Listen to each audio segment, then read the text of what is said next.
All right, hello students, good morning. I hope you're all doing really well. So we have completed Unit 1, हमने Financial Accounting का complete कर लिया है और अब हम Unit 2 शुरू करने जा रहे हैं. So yeah, with that being said, let's get started. Unit 2 के बारे में हम अगर बात करें, Unit 2 basically focus करता है आपका partnership accounts पे. किस पे focus करता है? Partnership account पे, right? So yeah.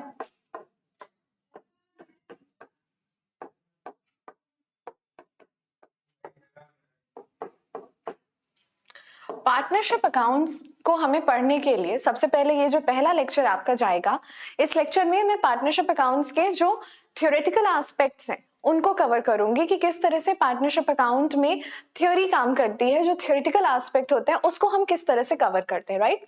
सो पार्टनरशिप अकाउंट की अगर मैं बात करूं, पार्टनरशिप अकाउंट अभी तक जो भी मैंने आपको यूनिट 1 में पढ़ाया, जैसे मैंने आपको ट्रायल बैलेंस के बारे में बताया, मैंने प्रॉफिट एंड लॉस के बारे में बताया, पार्टनरशिप अकाउंट में और भी कई सारी चीजें हैं जो ऐड हो जाएंगी.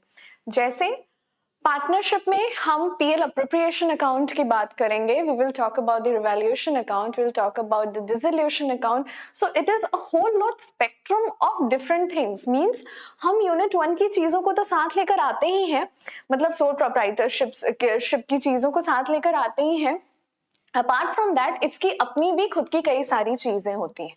बट हम न्यूमेरिकल पोर्शन पे पहुंचने से पहले थ्योरेटिकल एस्पेक्ट को डिस्कवर करेंगे और थ्योरेटिकल एस्पेक्ट्स के कंसेप्चुअल क्लैरिटी पे फोकस करेंगे. सो पार्टनरशिप अकाउंट क्या होता है? What is a partnership account? Partnership definitely छोटी छोटी चीजें जो एग्जाम में पूछी गई हैं, देखी गई हैं. सो it is covered the Indian partnership act 1932, 1932. You know, students have a lot of confusion when it comes to Sales of Goods Act and India Partnership Act. So students find it a lot difficult because Sales of Goods Act की जो date थी वो 1930 थी और partnership की act 1932 में आई थी. So there is a 2 years difference in both of them, 1930 and 1932. 2 सालों का डिफरेंस था, मगर हमें we have to understand this कि Indian Partnership Act, what is this? Oh goodness. Yeah. So we have to understand this कि Indian Partnership Act 1932 में आया था. ओके सर, ये पूरा नहीं कवर हो जाएगा? Okay okay. So Indian Partnership Act came in the year 1932, right? अच्छा, काफी सारी चीजें जब हम इंडियन पार्टनरशिप एक्ट में देखते हैं तो हम उसी को कवर करते हैं, मगर Indian partnership act apart from the facts जो कि आई डू अंडरस्टैंड आप लोगों को पता ही होगा कि इंडियन पार्टनरशिप एक्ट या पार्टनरशिप का बिजनेस कहाँ किधर फोकस करता है. It mainly focuses upon partners. So यहाँ पे हमें मिनिमम नंबर कितना चाहिए? मिनिमम नंबर 2 चाहिए. जाहिर सी बात है ना, पार्टनर मतलब क्या? हिंदी में हम इसे साझेदार कहते हैं. सो somebody when comes along, so it has to be two people. क्या मैं खुद की ही पार्टनर बन सकती हूँ? क्या आप कह सकते हो कि मैं अपना ही पार्टनर हूँ? हाँ, if you are living in a delusion, ठीक है, जैसा कि कहा जाता है, जैसा कि करीना कपूर ने कहा था कि मैं अपनी फेवरेट हूँ, अच्छी बात है, nice, very good, but this is completely delusional. किसी एक के साथ आने के बाद ही वो पार्टनर कहलाता है, right? So there has to be minimum 2 numbers. मगर मैक्सिमम की अगर हम लिमिट ड्रॉ करते हैं तो मैक्सिमम की लिमिट वैसे 20 है, और बैंकिंग बिजनेसेस की अगर हम बात करें तो वो बैंकिंग बिजनेसेस में 20 है और अदर बिजनेसेस में 50 होती है. तो पार्टनरशिप की मिनिमम और maximum limit, this is what it is. Alright, ये एक चीज मैंने आपको बता दी. अपार्ट फ्रॉम दिस एक बहुत इंपॉर्टेंट एस्पेक्ट, बहुत ही ज्यादा important aspect, and I think अगर मैं इसके बारे में बात शुरू करूं करना तो बात होती ही रहेगी, क्लास खत्म पड़ जाएगी हमारे लिए. Partnership deed. Alright, so what is a partnership deed? Partnership deed होता क्या है? This is very important because partnership deed का जिक्र पार्टनरशिप एक्ट में 1932 में काफी बार किया गया है. पार्टनरशिप डीड एक समझौता होता है ना. व्हाट इज अ समझौता? It is a written document. One thing that you should definitely remember is that it is a what it is. It is a written document. लिखित में ये दस्तावेज तैयार किए जाते हैं. सो पार्टनरशिप एक्ट 1932 में पार्टनरशिप डीड में, पार्टनरशिप डीड एक ऐसा रिटन डॉक्यूमेंट होता है, एक ऐसा रिटन समझौता होता है जिसमें हम जितने भी पार्टनर्स हैं, और फिलहाल के लिए हम अपनी एग्जाम्पल को आसान रखेंगे बिकॉज एग्जाम्पल से ही हमारा कंसेप्चुअल क्लैरिटी डेवलप होगा. So if we're talking about this particular thing, what do you talk about this partnership deed? So it is a written document, right? अब ये क्योंकि एक written document है, ये लिखित रूप में है, तो इस written document में if we are talking about जितनी डिस्प्यूट्स मतलब विवाद, मतलब लड़ाई झगड़े या कोई भी कंटिंजेंसी, तो जो भी डिस्प्यूट्स, जो भी लड़ाई झगड़े अगर होते हैं पार्टनर्स के बीच में, तो इस डिस्प्यूट में, इन लड़ाई झगड़ों में क्या चीजें काम करेंगी, एक्ट किस तरह से काम करेगा, ये सारी चीजें पार्टनरशिप एक्ट में बताई जाती. मतलब पार्टनरशिप एक्ट में बताया जाता है. हम जो कि एग्जाम्पल लेके चल रहे हैं, मैंने कहा 2 पार्टनर्स की बात हम कर रहे हैं, तो यहाँ पे बताया गया कि मान लीजिए अगर 2 पार्टनर्स में झगड़ा हो गया, तो कौन से टर्म्स एंड कंडीशंस के हिसाब से कोर्ट, ऑब्वियसली अगर झगड़ा हुआ है तो कोर्ट में मसले जाएंगे. झगड़ा पहले बहस से शुरू होता है, इसीलिए अपनी लाइफ में कभी किसी से बहस में मत पड़िए. अगर आपसे कोई बेवकूफ इंसान बात करे, just tell them okay fine और आगे बढ़िए, क्योंकि बहस करेंगे फिर बहस झगड़े में तब्दील होगा, फिर झगड़ा कोर्ट में जाएगा, फिर कोर्ट में गवाह मांगे जाएंगे और फिर आपको जेल भी हो सकती. तो क्यों लेना इतना टेंशन लाइफ में? अगर आपको पता है सामने वाला बेवकूफ है तो बात वहीं खत्म है. So, खैर, these are my personal intakes. All right. So, partnership deed में क्या होगा कि जब भी कोई झगड़ा होगा, जब भी कोई डिस्प्यूट होगा 2 पार्टीज के बीच में, तो वहां पे किस तरह से प्रोसीडिंग की जाएगी, किस तरह से हम आगे बढ़ेंगे, right? Exam point of view से आपको पार्टनरशिप डीड तो डेफिनेटली देखना है, उसके साथ ही साथ आपको ये भी देखना है कि पार्टनरशिप का बिजनेस काम कैसे करता है, क्या क्या फीचर्स होते हैं. So let's get started. तो पहली चीज आप लोग आज के लिए लिखिए, features of partnership. Okay, let me first start with the definition या introduction, whatever, let's call it introduction, ठीक है? बिकॉज अगर हम डेफिनेशन शब्द का इस्तेमाल करते हैं, अगर हम डेफिनेशन शब्द का इस्तेमाल करते हैं तो हमें किसी अथॉरिटी के द्वारा कुछ अगर डेफिनेशन दिया गया उसकी बात करनी है, तो we are not talking here about definition. So the first thing is introduction. So introduction में हम क्या लिखें? इंट्रोडक्शन में वी विल राइट कि पार्टनरशिप इज अ बिजनेस. क्या है पार्टनरशिप? एक तरह का व्यवसाय है. So partnership is a business. कौन सा बिजनेस है ये? Oh, lovely. So I am writing options also. Okay, great. A partnership is a business when 2 or more persons, जहां 2, एक्चुअली ना यहाँ पे हम पर्सन्स ना लिख के हम पार्टीज लिखते हैं. क्योंकि पार्टीज क्यों लिख रहे हैं हम? बिकॉज कई बार जो एंटिटीज होते हैं, जो यूनिट्स होते हैं, मतलब कि जैसे ABC लिमिटेड और XYZ limited, A private limited, H private limited, मतलब संस्थाएं भी जो होती हैं वो पार्टनरशिप में आ सकती हैं. तो अगर हम इधर पर्सन्स लिख देते हैं तो काफी सेल्फ एक्सप्लेनेटरी हो जाएगा कि केवल पर्सन्स ही आ सकते हैं, but the answer is no. Even any 2 parties can come in this conjuncture. Okay, so is a business where 2 or more parties comes into an agreement,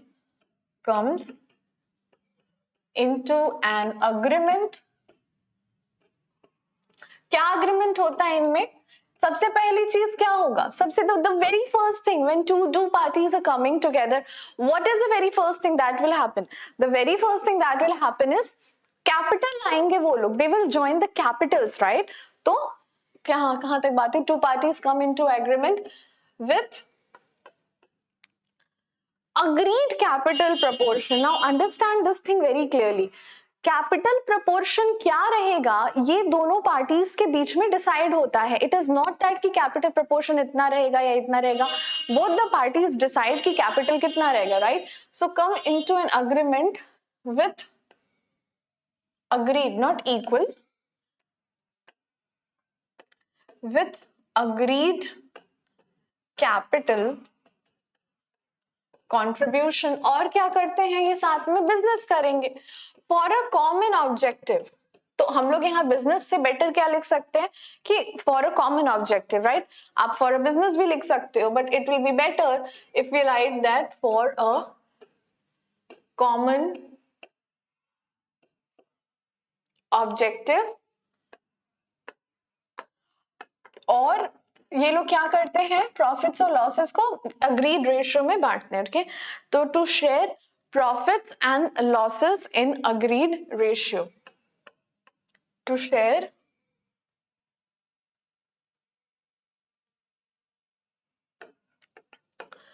profits and losses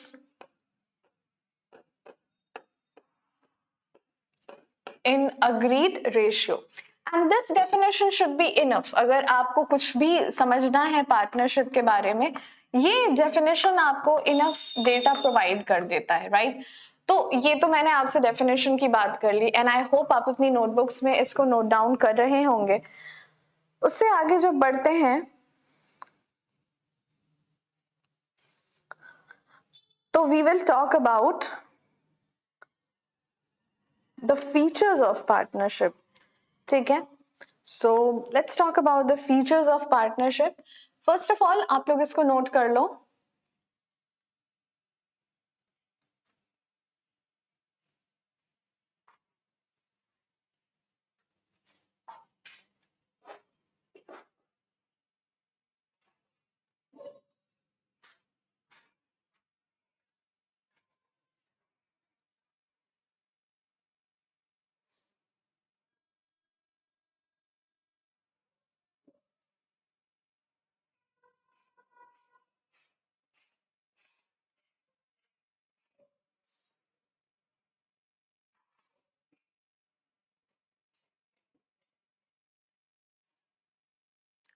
all right, so now we can talk about the features of partnership। let's get started।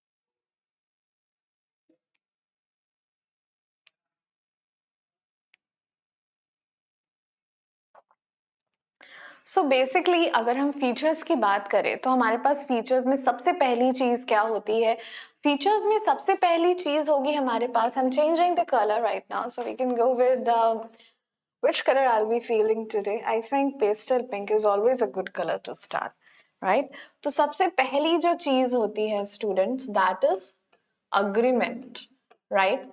so there has to be agreement between two parties, yeah, two or more parties। It entirely depends upon the people who are entering into the partnership, that what kind of agreement they want to deal with। See, previously I told you that the capital contribution can be in an agreed ratio। capital contribution जैसे it doesn't has to be equal, capital contribution agreed ratio में जा सकता है, which is totally fine। But there has to be an agreement, दोनों पार्टियों के बीच agreement होना बहुत ज्यादा जरूरी है, right. After that when we are moving forward, the number of persons, how many people are entering into the partnership business, that's very important. The minimum number जो कि मैंने आपको बताया, it is 2, but maximum we are not even going into the sector of banking business जहां मैंने 20 का जिक्र किया था, because that is banking and that is something entirely different. It is managed by the banking regulation act, तो उसका बात भी नहीं करना है हमें। We just have to remember 2 things, that 2 is the minimum and 50 is the maximum, right. उसके बाद तीसरी चीज है business, there has to be a business. क्यों आ रहे हैं 2 लोग एक साथ?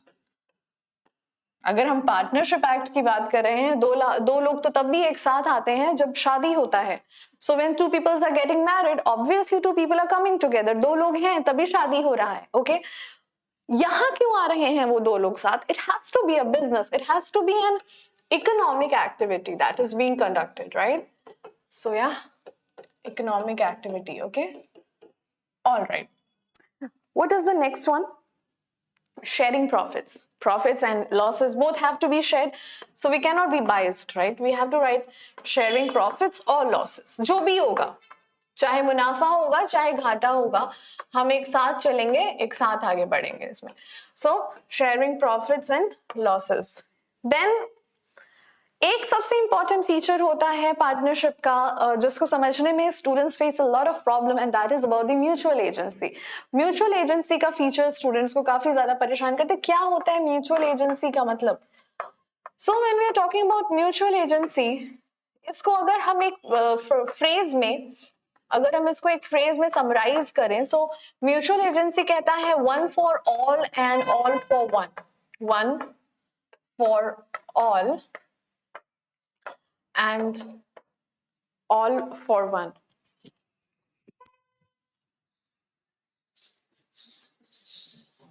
मैंने से चाबी निकाली है बाबू. बस आप देख लीजिए, अगर नहीं है तो मतलब. So it is one for all and all for one.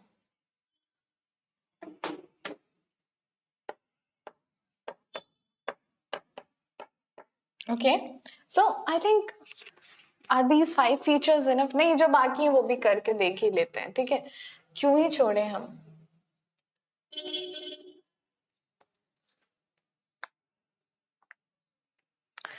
एक दूसरा, ऑब्वियसली ये तो मैं छोड़ सकती भी नहीं थी, and that is another very important feature, and that is of unlimited liability. Wow.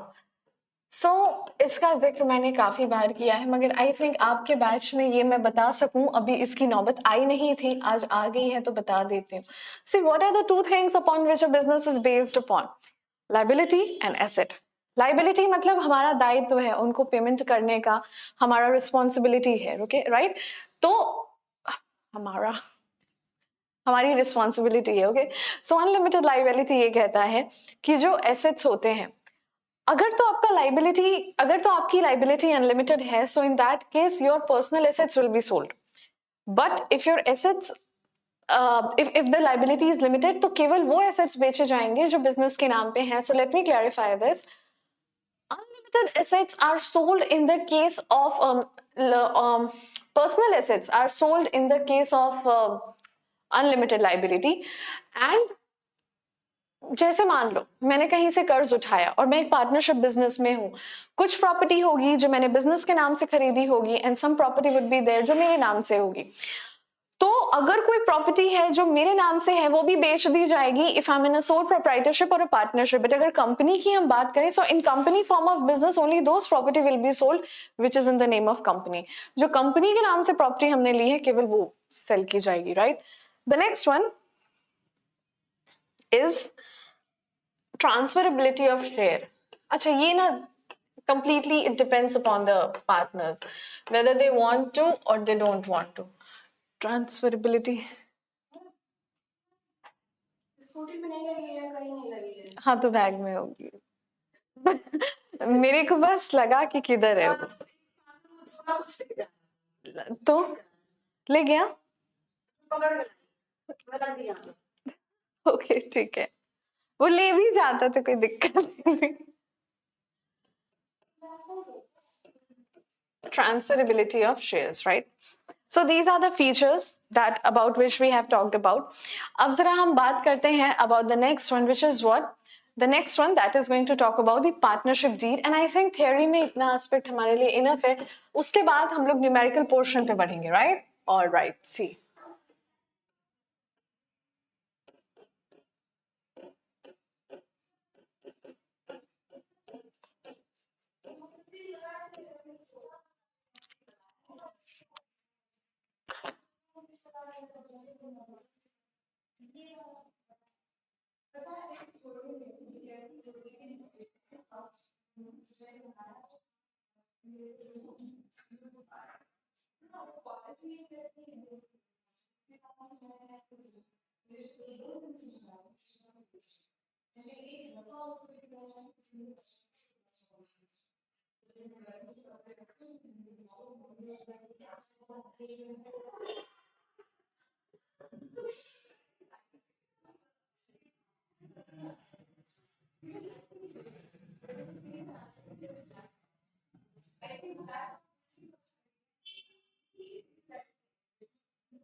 All right. So, a partnership deed, we'll talk about that tomorrow, okay, in the next lecture. And yeah, so partnership deed की बात और numericals हम अगले lecture में लगाएंगे.